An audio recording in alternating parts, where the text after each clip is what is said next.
আজকের আমি আপনাদের জন্য আমের এক অভূতপূর্ব রেসিপি নিয়ে এসেছি, যেটা স্বাদ খুব দুর্দান্ত আর খেতেও হয় মজাদার। ছোট থেকে বড় সকলে খেতেই এটা খুবই পছন্দ করবেন। বাড়িতে কোনো গেস্ট আসলে আপনারা এই রেসিপিটা ডেজার্টে অবশ্যই ট্রাই করতে পারেন। বাই দ্য ওয়ে, আমি মৌ আপনাদের সকলকে আমার চ্যানেলে স্বাগত। খুব ইজিলি অল্প সময়ে ঝটপট এই রেসিপিটি তৈরি হয়ে যায়। আমের সিজন শেষ হওয়ার আগে আপনারা অবশ্যই একবার এই রেসিপিটি ট্রাই করে দেখুন। তৈরি করার জন্য আমি প্রথমে একটা আম নিয়ে নিয়েছি। আমি একদম পাকা হিমসাগর আম নিয়েছি। এবার আমের মাথার অংশটা আমি প্রথমে কেটে বাদ দিয়ে দিচ্ছি। আমের মাথার অংশটা আমি কেটে বাদ দিয়ে দিয়েছি। এবার আমটাকে আমি পিস করে নেব। দেখুন, আমি আমটাকে কেটে 3 টুকরো করে নিচ্ছি।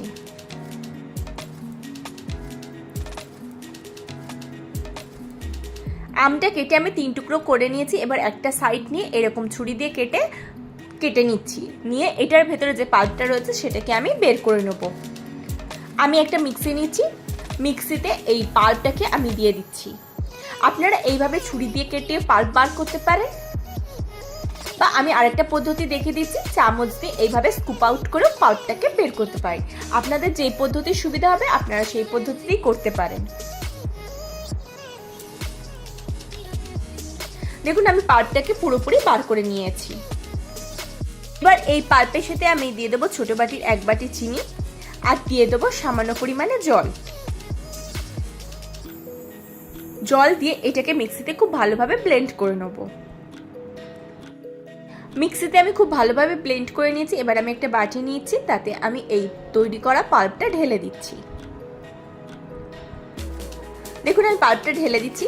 দেখুন কত সুন্দর পাল্প হয়ে গেছে, কিন্তু এতে সামান্য ছোট অংশ বা আঁশ জাতীয় অংশ থাকতে পারে। সেজন্য আমি আরেকটা বাটি নিচ্ছি, তাতে আমি দিয়ে দিচ্ছি ছাঁকনির সাহায্যে এই মিক্স করা আমের যে পাল্প সেটাকে আমি ছেঁকে নেব। ছেঁকে নিয়ে যে শক্ত অংশ বা আঁশ জাতীয় অংশ থাকবে সেটাকে আমি ছেঁকে পুরোপুরি বাদ দিয়ে দেবো।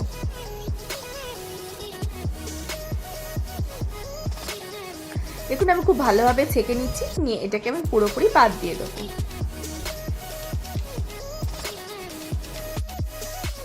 এবার আমি একটা ফ্রাইং প্যান নিয়ে নিচ্ছি, তাতে আমি 1 কাপ ওই পেস্টটাকে দিয়ে দিচ্ছি।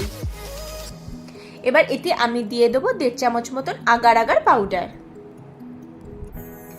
দিয়ে আগার আগার পাউডারটাকে এর সাথে খুব ভালোভাবে মিশিয়ে নেব। দেখুন, আমি খুব ভালোভাবে এটার সাথে আগার আগার পাউডারটাকে মিশিয়ে নিয়েছি। এবার আমি গ্যাসের ফ্লেম জ্বালিয়ে দেবো। এবার প্যানটাকে আমি গ্যাসে বসিয়ে দেবো।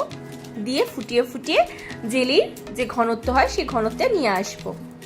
এটাকে আমি 4 থেকে 5 মিনিট 6 মিনিট খুব ভালোভাবে এটাকে নেড়ে চেড়ে জেলির যে ঘনত্ব সেই ঘনত্বে নিয়ে আসবো।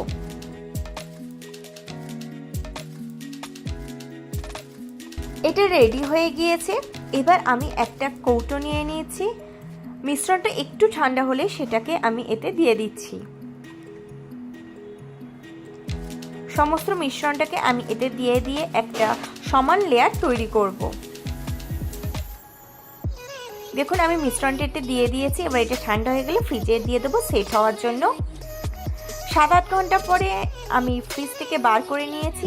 দেখুন, এটা একদম খুব সুন্দরভাবে সেট হয়ে গিয়েছে এবং জেলি তৈরি হয়ে গিয়েছে। এবার ছুরির সাহায্যে এটাকে আমি পিস করে নেব।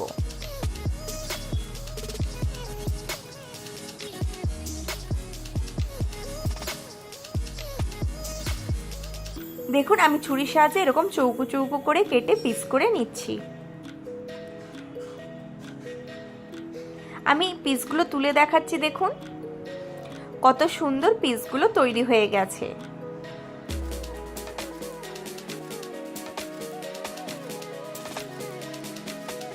আপনারা এটাকে এইভাবেও সার্ভ করতে পারেন, কিন্তু এতে আমি একটা স্পেশাল উপকরণ ব্যবহার করেছি, যেটা এই স্বাদকে আরও বাড়িয়ে দেবে। দেখুন কত সুন্দর সেট হয়েছে।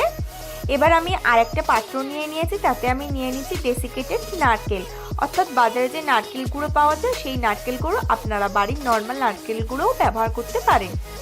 এবার এই তৈরি করে রাখা ম্যাঙ্গো জেলি বা ডিলাইটটাকে আমি এতে খুব ভালোভাবে কোট করে নিচ্ছি। এইভাবে আমি সবগুলো খুব সুন্দরভাবে কোট করে নেব।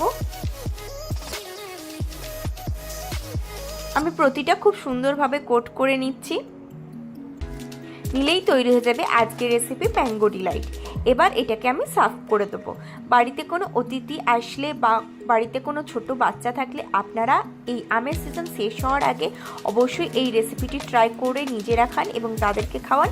এই রেসিপিটি খেতে যতটা সুস্বাদু হয় আর আশা করি আজকের ভিডিওটি আপনাদের ভালো লেগেছে। যদি ভালো লাগে তাহলে অবশ্যই লাইক করবেন, কমেন্ট করবেন, বন্ধু বান্ধব ফ্যামিলির সাথে শেয়ার করবেন আর আমার চ্যানেলটি অবশ্যই সাবস্ক্রাইব করে নেবেন এরকম নতুন নতুন রেসিপি পাওয়ার জন্য।